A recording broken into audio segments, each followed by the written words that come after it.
Tambalan na!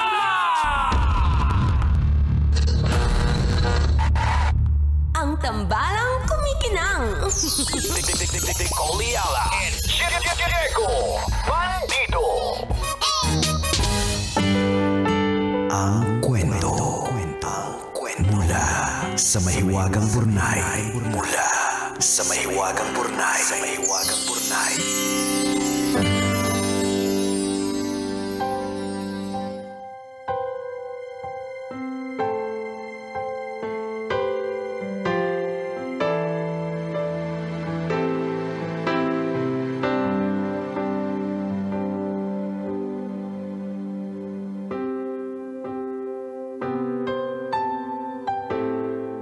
Dear kumikinang na tambalang Nicole Ayala at Diego Bandido. Magandang araw po sa inyo. Itago nyo na lang po ako sa pangalang Chona, isang government employee sa isang sangay ng gobyerno na hindi naman masyadong abala.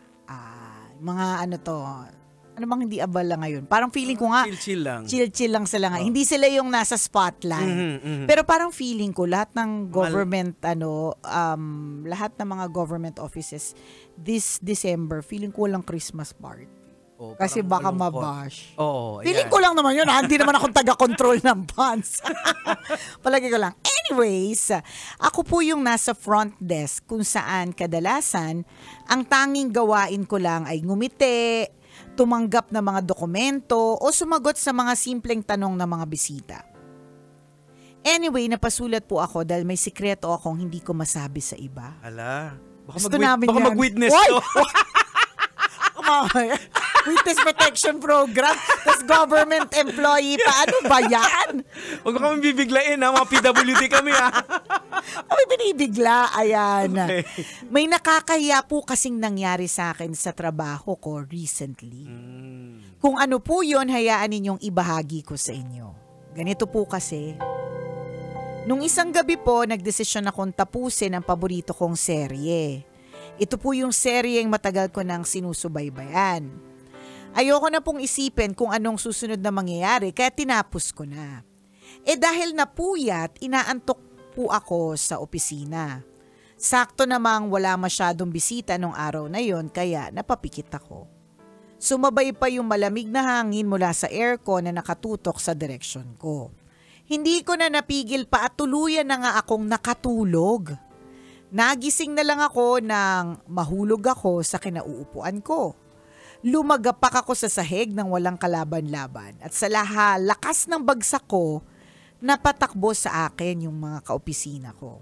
Merong may dalang tubig, yung isa tumakbo para tawagin yung nurse sa clinic, may sumigaw pa na baka inatake na ako sa puso. So sa puntong ito, natatawa na ako, nagdesisyon po akong umakting. Nakakatawa naman to si Ate Chona. Nagkunwari akong nahimatay. Kumilos ako na parang latang-lata at nanghihina. Napaniwala ko naman silang lahat. Nag-sick leave pa ako kinabukasan para mas believable. Wala lang, natuto po ako sa karanasan kong yon. Simula noon, hindi na ako pumapasok ng puyat. Mahirap pong makatulog at mahulog sa upuan. Ilang araw ko din pong ininda yung pasa at sakit ng pagkabagsak ko. Anyway, salamat po sa pagbasa ng sulat ko. Ang inyong kumikinang na tagapakinig, Chona.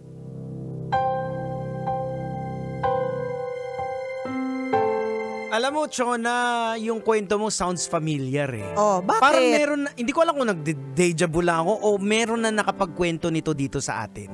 Na nag-pretend? Oo. Totoo ba? Sa department natin? Hindi, nagkwento dito sa Burnay. Na parang ganito. Oo, na nagkunwari din siya na parang nagpatay-patayan, himatay-himatay.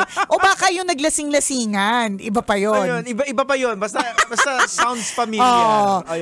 Alam mo, minsan kinakailangan na lang gawin yung mga ganitong mga eksena. Pero alam mo, okay, nakakatawa siya. In fact, I'm happy na this Friday na ito na hindi maganda ang takbo ng panahon, madilim ang kapaligiran, at least yung kwento na may Hiwagang Burnay, hindi masyadong mabigat. Yan. Good vibes Oo, lang. good vibes Yan. lang. Kasi good vibes naman talaga yung nahulog ka sa upuan, tapos nagpanikan lahat, pang hindi nila alam, napuyat ka kakanood mo ng K-drama, di ba?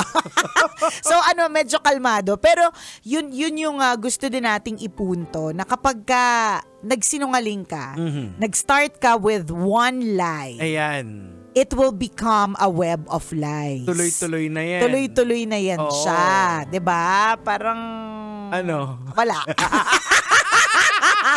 Baka mamaya may puting hindi puti, pulang Pula. ilaw na tumutok sa bumbunan ni Diego kasi mas kumikinang yung ulo niya. Ayoko na lang mag-talk, 'di ba? Pero totoo, once you tell a lie, ano yan, pagtatakpan mo na yan ng pagtatakpan na magtatas hanggang sa you find yourself na nag-iimbento na. Di ba parang nakwento ko yata yun dati na meron akong one time na pinuntahan na salon na feeling ko yan yata yun na ang tagal ko nang hindi nakapunta doon. So nag-imbento ako ng kwento kung ba't ako hindi nakapunta. Hanggang sa yung kwentong yun, napaka-ano na, yung ang dami ng characters. Ang daming layers. And nung paglabas ko nung salon na yun, na-realize ko na parang ang bigat ng pakiramdam ko kasi nakabuo ako ng isa akong storyteller. Alam mo yun, nakabuo ako ng isang malaking kwento ng kasinungalingan. Ayan. And it all started with a lie. Ano kasi, laging babalik yan balik sa sarili, yung we want to make us look good. Yan. Diba? Ayaw nating, yun nga, kay Chona, dahil ayaw niyang mapahiya. Yan. So nagsinungaling, hanggang sa nagsiklib ka pa. Nagsiklib pa, di ba? Para patunayan. Ang kagandahan na lang dito, para mas believable yung acting mo, is that may pasaka, tsaka masakit yung pagkakahulog, so mukha talagang nanghina. Pero tingnan mo yung nagdesisyon kang umakting, yung nagdesisyon kang maghimatay-himatayan, yung nagsiklib ka the next day. Paano kung halimbawa, may mga loko-loko, kung dating Diego Bandido, ima-mouth to mouth ka. Diba? Biglang i-CPR. Ganyan.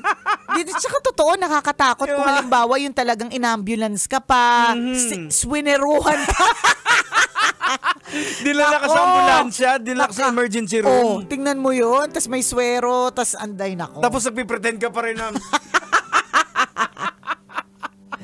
Ay. Napakahirap, Chon. Pero ang maganda dyan is natuto ka. Yun naman yun Diba sabi niya, natuto ako mula sa karanasan kong yun. So yun naman din po mga kabisyo ang pinaka-importante sa life. That we learn from our mistakes. In her case, na-realize niya na hindi siya dapat pumapasok ng puyat na puyat. Kasi hindi ka talaga makakapag-function ng maigi. Diba? Correct. Parang lagi ang naalala ko dyan sa mga ganyan is yung reference ko dyan is yung pagkakasala ni King David, yung pinakailaman niya si Bathsheba. Ayan. Na una nakita niya magandang babae, pinatawag niya, sinipingan niya. Ayan. Nabuntis, pinatawag niya yung asawa, nilasing para sipingan para wala siya, hindi umuwi hanggang sa dumating sa pinapatay niya yung asawa. Tingnan mo. At the end, yung anak nila namatay din. Diba? So ibig sabihin, sa madaling salita, hindi man natin sinasabing mangyayari lahat ng yan, pero ibig sabihin, layers. Yung maliit na pagkakamali. Correct, na pinagtinry mong pagtakpan, tas maraming layers na siya. Parang pag nanakaw din. Di ba, Nicole? Alin? Hindi sa atin, di ba? Sino? May tinutukoy ka ba? Ako. Ako dati, kaya nga bandido, di ba? Kukuha ka ng maliit na bagay, yung mga barya-barya, ay hindi nahuli. Lalakihan mo na ngayon, ay hindi nahuli. Hanggang naging bilyon. Ay! Na-share. Ay, nasabi. Kulang ilaw. Kita nyo, yung epekto po sa amin, kahit anong pag-usapan namin, bumabalik doon. Nakakaloka. Ito na sinasabi ko, epekto talaga sa ating lahat Tingnan mo, ayaw naman natin maging topic yun ngayon Sabi nga namin, good vibes di ba? Chill lang. Tapos babalik na naman dun sa bilyon. Ganun pala kadami yung bilyon, no? Hindi na ako nakakita ng ganun sa tanan ng buhay ko. Anyways, so yun, and it's also a lesson for everyone, para po sa lahat, mga kabisyo, na kung aamin na lang din talaga tayo, 'di ba? Totoo. Alam mo, hindi tayo mahihirapan hindi sa tayo totoo. mahihirapan eh. Alam mo, masakit at we have to face the consequences kapag, halimbawa, itong si Chona, si ate mo Chona, kung inamin niya nakatulog siya, sinabi niya sa mga hindi, friend, hindi ako, okay lang ako, nakatulog ako kasi antok ako. Tapos, magtatawanan lang. Wala na. O, kita mo ngayon, kinuwento mo pa kasi bit-bit mo siya sa konsensya mo. Oo. Diba? Umabot pa ng radyo. Umabot pa ng radyo. Sipin mo yun. Kung right there and then, inano mo lang talaga. Ay, nakaidlip ako. Nakaidlip ako eh. Ngayon, kung may consequence yung nangyari mong pagpupuyat, pumasok ka nang wala ka sa tamang hulog, ang consequence, let's say, na-suspend ka kasi negligence of duty. Front desk ka pa naman. Frontliner ka eh. Mahalagang alerto ka dyan, di ba? Tapos bigla ka makakatulog. Ngayon, kung merong consequence ito, ganun talaga, may consequence ang action natin. Pero at least natapos na doon. Tingnan mo, kesa yung pinatungan mo ng pinatungan hanggang never ending. Correct. At saka paano itong kwentong to, lagi itong mangyayari sa office ninyo. Malay nyo magkaroon pa ng assessment. Oo, parang hindi na siya pwede dyan kasi may may sakit. Baka himatayin. Kaya nga anytime baka himatayin. Tingnan mo. Umabot pa doon. Ang dami ng tao na na-istorbo sa totoo lang. Ang dami na taong na-istorbo, ang daming na-involve. O pati kami, in-involve mo. Pati kami. Tingnan mo yan. Ang dami nang involve. Hindi na nga natin alam kung sino pagkakatiwalaan natin eh. Sa?